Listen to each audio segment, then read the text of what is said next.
você sofre com dor articular ou conhece alguém que sofre com esse tipo de dor, a dor articular é uma doença que afeta muitas pessoas em nosso meio e acaba limitando muito o dia a dia dessas pessoas. É sobre isso que nós vamos falar no vídeo de hoje. Eu sou o Dr. Jorge Takeda, especialista no tratamento intervencionista da dor há 13 anos. Tenho certificação AMB-FCBA, além do FIP pela UIP. As articulações são peças do corpo muito importantes. Elas servem para unir dois ou mais ossos e servem também para permitir a realização de diversos movimentos.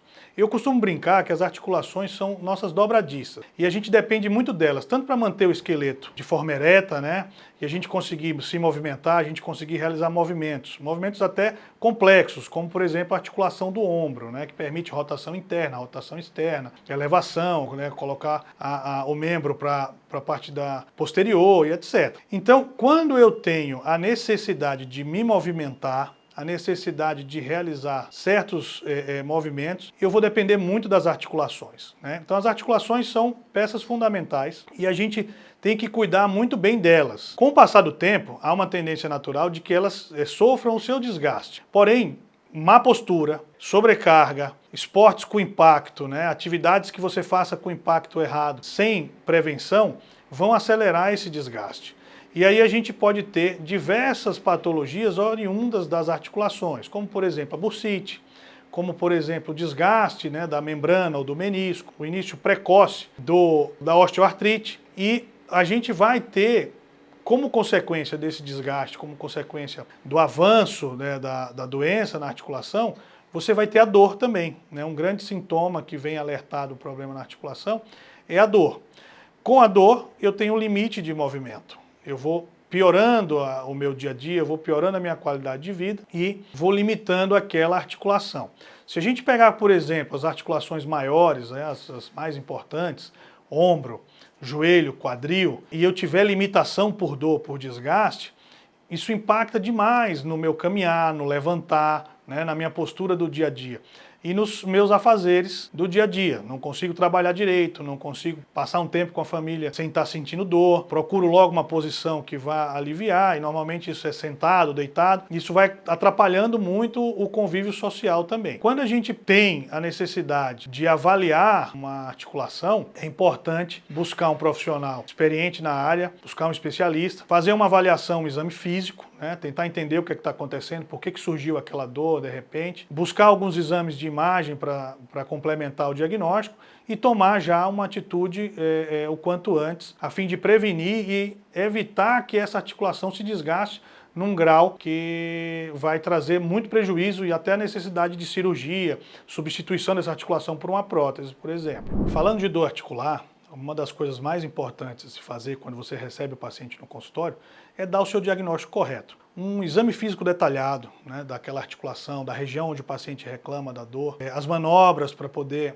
verificar a amplitude dessa articulação, qual a limitação do movimento, né, qual teste provocativo você vai realizar e o paciente referir a dor, né, que às vezes ele está até sob o efeito de um analgésico ou um anti-inflamatório e não está doendo tanto com ele ali no repouso, né, antes do seu exame. Você realizar um teste provocativo acaba te ajudando a chegar nesse diagnóstico. E aí você vai depois lançar mão de um exame de imagem. Você vai solicitar para esse paciente um exame complementar de imagem e a gente tem desde o raio-x, né, que ainda se utiliza bastante, as pessoas acham que acabou o raio-x, mas a gente ainda usa muito o raio-x, um ultrassom e complementando aí com uma ressonância magnética. Isso é fundamental tanto para dar o diagnóstico correto, como para planejar o melhor tratamento para esse paciente.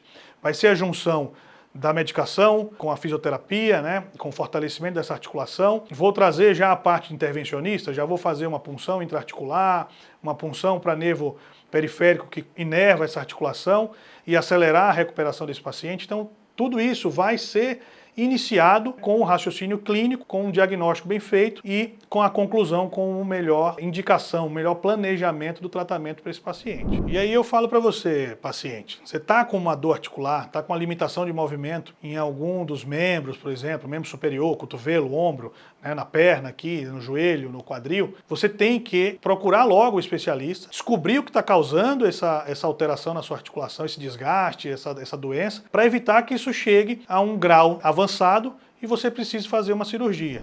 Então, feito o diagnóstico, a gente tem um dos formas de tratamento, é o bloqueio intraarticular. Pensando na articulação do ombro, a gente tem uma situação muito corriqueira, que é a dificuldade em realizar certos movimentos com o braço. E até a dificuldade, por exemplo, de pentear um cabelo, né? Algo tão simples do dia a dia, mas a gente não consegue fazer por conta de um problema, um desgaste da articulação do ombro. Então a punção intraarticular no ombro vai me ajudar a liberar essa articulação, consequentemente eu vou voltar a ter os meus movimentos normalizados, né? E vou voltar a conseguir fazer coisas do dia a dia que eu estava assim impedido por conta do problema intraarticular. Outra coisa que acontece muito no dia a dia é a dificuldade de sair da cama, por exemplo, de entrar no carro, né? Por conta de dor na articulação do quadril, que limita muito a rotação interna, a rotação externa aí do membro inferior, mas que a gente fazendo uma punção intraarticular guiada até com ultrassom, que ajuda bastante, você vai devolver essa amplitude de movimento e vai devolver essa qualidade de vida. O joelho, a mesma coisa, né? Eu não estou conseguindo esticar a perna, não estou conseguindo dobrar a perna toda. Para subir uma escada está a maior dificuldade, né? Para poder abaixar um pouco. E aí a gente consegue fazer uma infiltração com uma solução na articulação do joelho e devolver ali uma qualidade de vida, uma amplitude excelente para essa articulação novamente, tá? É um tratamento minimamente invasivo, considerado dos bloqueios mais simples, mas que traz um baita de um alívio para a pessoa que está limitada. Então, se o paciente chega para você com uma dor importante na articulação do quadril, região de quadril, e aponta para você região de glúteo também, que está irradiando, você já fez um exame físico, né? Você já montou ali o raciocínio na sua cabeça. Esse paciente às vezes até já vem com ultrassom dessa região, ou mesmo uma ressonância, e você lança a mão de um tratamento minimamente invasivo, já na salinha que você tem anexa ao seu consultório, que está preparada para ser realizado um bloqueio intraarticular, ou você já programa com esse paciente uma ida a um centro cirúrgico ambulatorial ou day hospital, por exemplo, você realiza esse procedimento minimamente invasivo, você vai devolver para aquele paciente uma qualidade de vida, você vai tirar a dor desse paciente, que já vinha ali há dias, há semanas, sofrendo, com um procedimento considerado de pequeno porte, um procedimento simples, com risco muito baixo. Você fazendo toda a técnica de maneira adequada, guiado com ultrassom, você vai juntar um procedimento menor, minimamente invasivo e extremamente acertado, extremamente de alto impacto para essa qualidade de vida para esse paciente, e aí você vai deixar esse paciente muito bem e ele volta para você no retorno, assim, super agradecido, falando, puxa vida, eu devia ter feito isso antes, como melhorou a minha qualidade de vida, eu já estava achando que ia precisar operar, eu estava achando que não tinha mais jeito. Ali realizado um bloqueio menor, você consegue devolver essa qualidade de vida para esse paciente. Uma pergunta que é muito feita no consultório é assim, eu estou com a primeira crise de dor no joelho, fiz um esforço maior, não estava preparado, sou um paciente de meia idade, eu já vou fazer uma infiltração, eu já tenho que começar pela infiltração, e a gente explica a esse paciente que tem que primeiro confirmar esse diagnóstico. Realmente houve uma lesão, né, no ligamento, já tem sinais de desgaste intraarticular, houve uma lesão pequena de menisco, tem que se confirmar em que pé que está o problema ali na articulação do joelho. Depois você vai confirmar se esse paciente já passou por alguma urgência ou por algum outro atendimento médico, verificar quais medicações ele está tomando. Se não está tomando medicação nenhuma, a gente tem que iniciar o tratamento medicamentoso. Já nesse mesmo ponto, uma reabilitação. Então uma fisioterapia adequada, uma fisioterapia bem planejada, vai ser necessário até para fazer um fortalecimento dessa articulação, restabelecer o bom funcionamento dela, e a gente já deixa ali programado uma estratégia de uma infiltração. Quando a dor é muito intensa, o paciente não está conseguindo fazer a fisioterapia mesmo tomando a medicação, a gente já agenda o primeiro de uma série de bloqueios. Então eu costumo conversar com o meu paciente que a gente pode planejar uma sequência de 3 bloqueios, podendo chegar até 5, né, nessa fase inicial, mantendo a medicação e mantendo a fisioterapia. Quando a gente faz a primeira punção, o paciente melhora normalmente bastante, consegue realizar uma fisioterapia muito bem, você vai ter um intervalo aí de cerca de 3 a 4 semanas para planejar a segunda infiltração. Mantenha o paciente na medicação, se necessário, e no tratamento de fisioterapia. Quando o paciente tem a melhora, e aí normalmente eu marco 2 ou 3 retornos para avaliar essa situação, e o paciente já está muito bem, já encerrou os ciclos de fisioterapia indicados, a gente fica com esse paciente só na observação, faz as recomendações de praxe, cuidado com a dieta, não ganhar peso, né, não repetir o trauma que originou a dor. Esse paciente fica só sob sua monitoração ali, né, o seu acompanhamento. Quando o paciente tem já a indicação formal de um tratamento cirúrgico, por exemplo, uma prótese, mas é um paciente que é cardiopata, tem um problema cardíaco que não está estável do ponto de vista cardiológico para ir para essa cirurgia.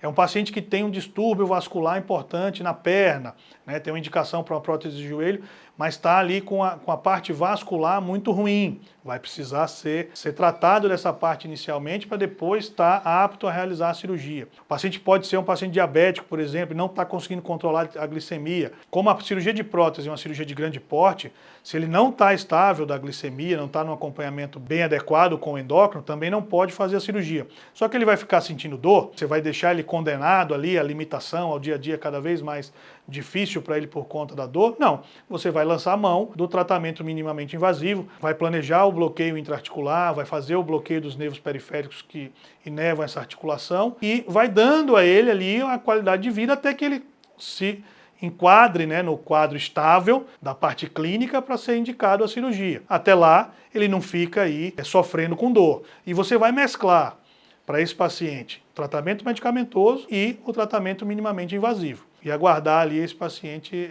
melhorar e postergar ao máximo aí essa cirurgia até que ele esteja na melhor das suas condições para poder operar. Se você gostou desse vídeo, não esqueça de curtir, se inscrever no canal e compartilhar com quem você acha que precisa dessas informações.